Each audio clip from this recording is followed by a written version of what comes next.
Валандовскиот совет не го изгласа барањето на граѓанската иницијатива Спас за Валандово за референдум за рудниците во општината.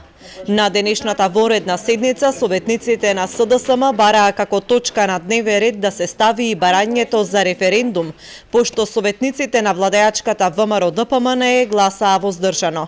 Градоначалникот Чурлиновски рече дека референдум може да има, само откако експерти и представници од инвеститорот предходно ќе ги запознаат граѓаните на општината со природата на рудникот и неговата работа.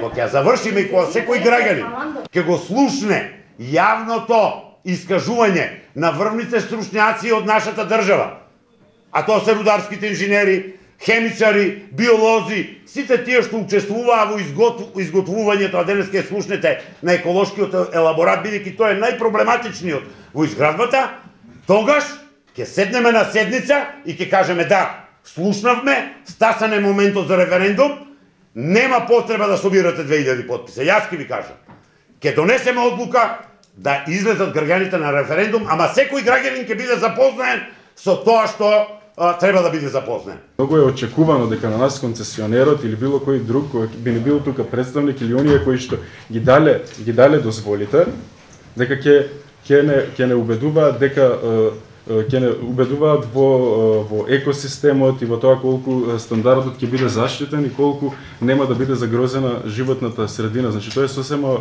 очекувано, но ние во моментот немаме никаква потреба да дискутираме ниту со концесионерот, ниту со стручни експерти, туку да одговараме само по однос на барањата на граѓаните на општина Валандово. Граѓанската иницијатива Спас за Валандово, револтирани што не им е дозволен влез на седницата, протестираа пред зградата каде што преседаваше советот. Референдум да го исцедат рудникот. Рудник тука не сакаме. Рудник е во богатството, зеленилото, земјоделието, тоа е богатството, тоа е рудник. Рудник за здравје, а ваков рудник не ни треба.